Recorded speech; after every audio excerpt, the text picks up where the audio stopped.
Hey guys, what's going on? I'm back with another meta report. Today I've got a exciting and powerful new core for you guys to try out in Heatran plus Skill Swap Cresselia. But before that, make sure you guys remember to like, comment and subscribe, as it really helps me out with the YouTube algorithm and helps me spread the secret sauce around. Also guys, be sure to join the Discord if you guys want to know the secret sauce even earlier, and in general got any questions for me to answer team build wise or anything. We have a whole community of nice supporting people that can help you there as well. And lastly, a stream on twitch.tv/PPRN5 every Friday at 8 PM UK time, where you can catch me and ask me any questions. And make sure to check the description for all the links below, and make sure to check out the pod force map. Also guys, I forgot to mention that we're so close to 2k subscribers by the end of this year, which is insane guys. Thank you guys for so much support. If we get to 2k subscribers by the end of this year, I'll be doing a giveaway of a Nintendo gift card or a Steam gift card, depending on what they want.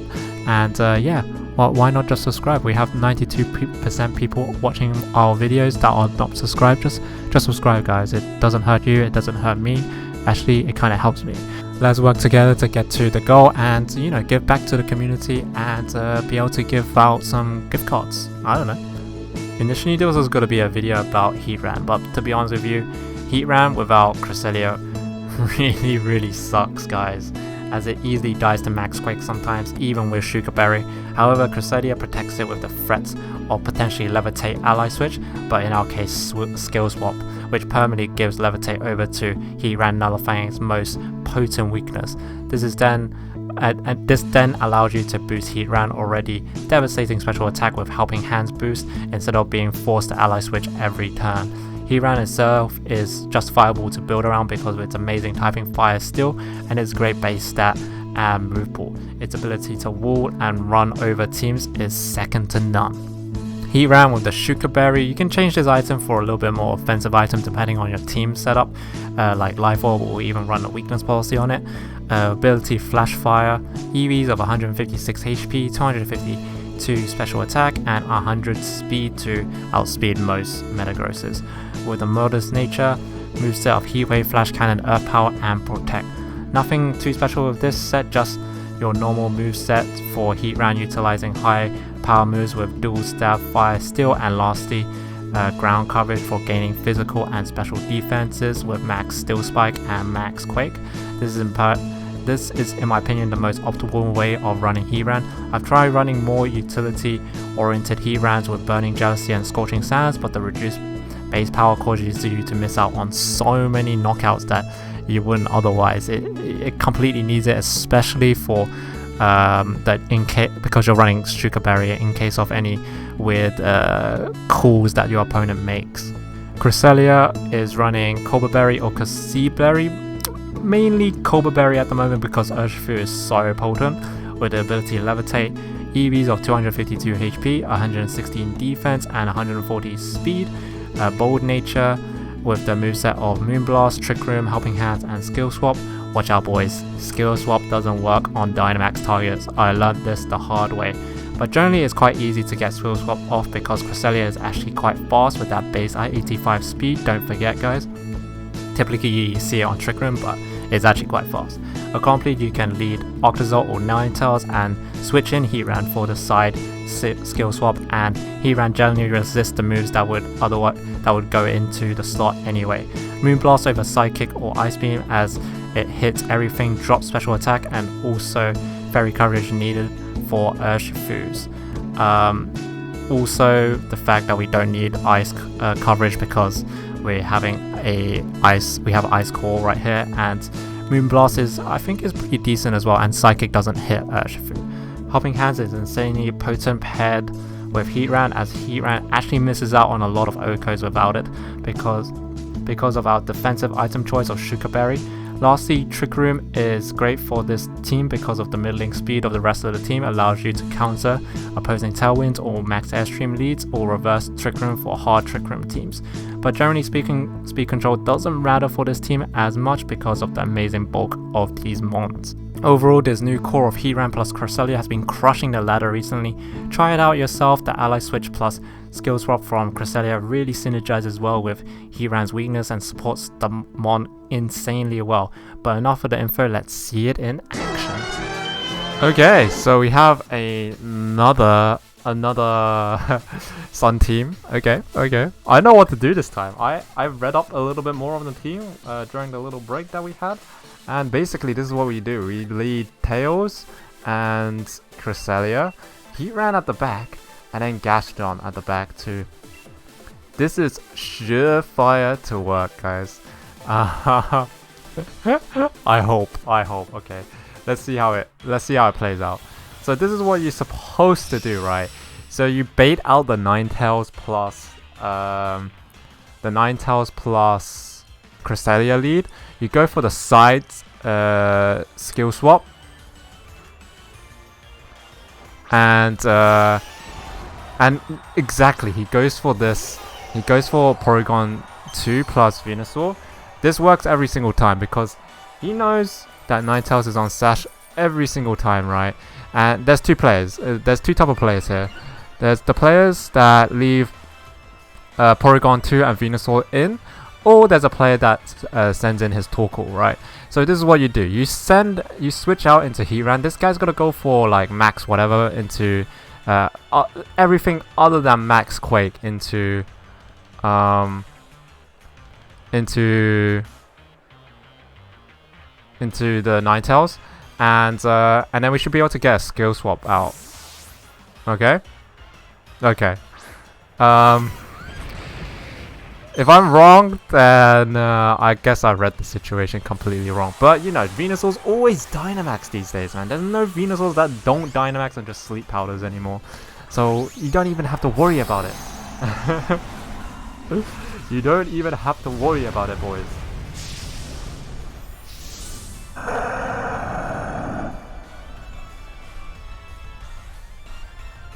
Okay, we get the side skill swap off. Remember, guys, does not work on Dynamax units. I learned that the hard way, and we got the Max Ooze into it, and he goes for Tri Attack. This should do 0 damage to the Heatran. I'm just scared of it getting burnt or something. Nice. And now, boys, now, hello, friends. So this is how you deal with the Sun matchup, guys. Don't do what I did earlier. Yeah, that was bad. That was really bad. Now we can just go for Helping Hands into Heatran and just murder this fool. Last time this didn't do as much damage, but maybe he goes for Max Quake onto the Heatran and sees what happens. I hope he does. I actually hope he does go for the Max Quake and see what happens. Like, not a lot of people, some people don't know that Cresselia has levitate. Like, I didn't know that for the longest time. Okay, so we go for Helping Hands. Okay, here we go. And we are faster. Okay. We completely destroy this Venusaur this time round. Easy game, boys. There's no question about it. This is how you deal with the Sun. Not the showing before. That showing was a little bit bad, but I'm so glad that we got to showcase how to actually deal with Sun, and also figure out that skill swap doesn't work on Dynamax targets, which is kind of weird. That's a little bit weird, guys. That's so weird that it doesn't work on Dynamax units. But regardless, I'm gonna go for Max Steel Spike onto. I'm gonna go for the double up here because worried about something, and also worried about Focus Sash, and yeah, I think. Oh, ally switch. Okay, close combo comes out. Oh god, that's a lot of damage, boys. But it should be fine, because this guy should take a lot of damage otherwise this turn now. Oh wow, that's not a lot of damage. That's really not a lot of damage. That's not a lot of damage. Heatran, I thought you were better than this. Why are you doing so little damage? I think you definitely need the Sugar Berry. I don't think you can afford the Life Orb here. Like, however much you want the Life Orb, you just can't. You're not allowed to. We could go for Trick Room actually, but we have we could go for Ally Switch too. Oh, we don't have Ally Switch. Interesting. Well, we're just gonna do the same thing as before. I don't know if I want to Trick Room here, because I still have Ninetales at the back, and that could easily take out Thingy. Oh, okay. That was a crit hit. I think that mattered for sure. Guys, I do know that Wicked Blow is a critical hit. I'm just making fun of it. Let's see if he's got Focus Sash here. He chooses not. He does have Focus Sash, okay. I think he's gonna go for Recover on the Porygon 2. Yeah. I don't really know what to do on this against this Porygon 2. That guy is gonna be a little bit of an issue, I think, honestly. I think he has Torkoal at the back here as well, but I think Torkoal versus a Gastrodon is gonna win. So basically, I just have to hope that we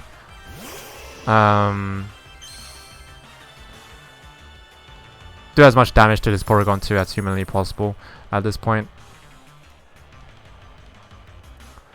There we go. We're just gonna spam. I'm gonna spam Ice Shards. I think this should be faster than it. Oh no, actually that's really bad because he does have access to Ally Switch actually, which is still higher priority. So we should go for this and Helping Hands because we have Sash, so we should be fine.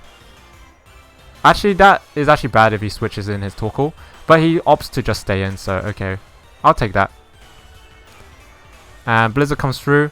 Oh, he doesn't go for Sucker Punch here. Nice. Yep, he opts for Trick Room. Okay. I think I'm gonna go because I'm gonna conserve the Ninetales here.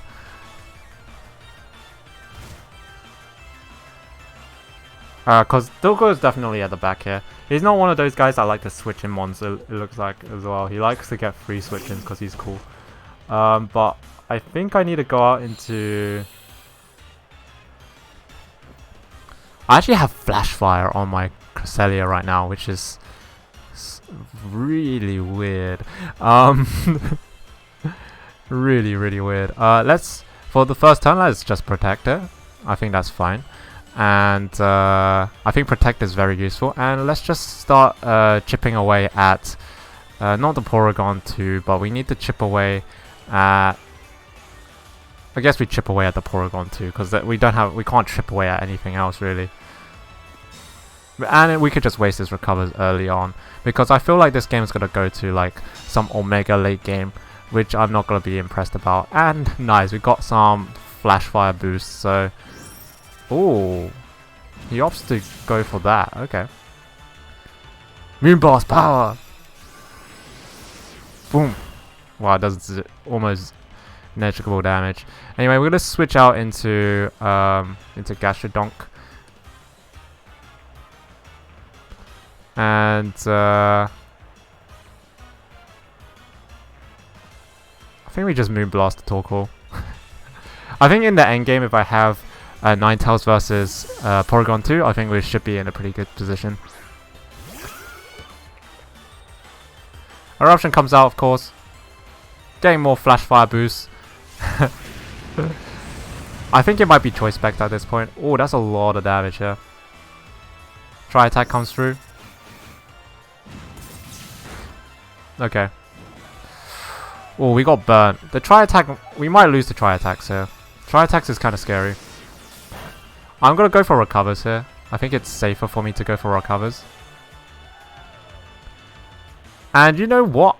I think it's just better for me to just go for Trick Room here because like, what am I doing? Like the Cresselia is doing nothing, so we'll see. Heat Wave does nothing too. Hopefully that doesn't kill my Gastroke. Yeah, nice, it doesn't kill Gastroke. And we're just gonna go for Recover here. Just to stay healthy. And let's see what he ends up. He's going hard on the Cresselia, but that's gonna tank a lot of damage. Okay, here we go. Here's the crucial turn here, where we Earth Power straight into this Torkoal. And I think we might want to go for Trick Room here, because he might go for Protect Trick Room, because he's not on specs or anything.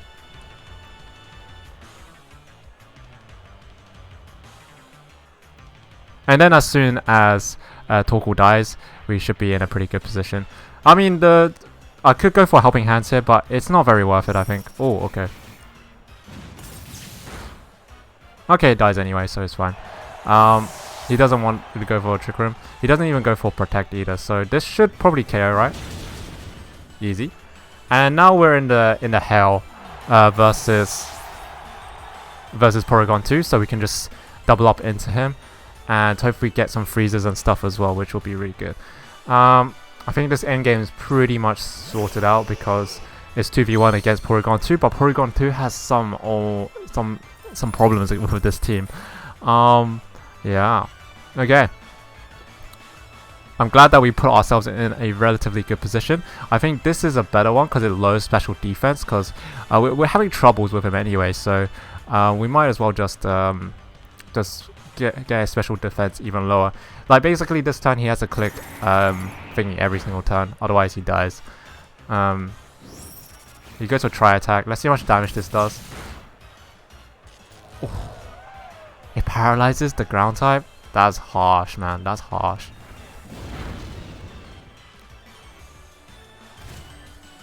And the Hell also chips away at it. Okay, nice. This game should be this game should be good to go. It should be ours right now, with just a Blizzard click. Nice, he cancels. That was an intense game. It wasn't as easy as I expected, but it was not too bad.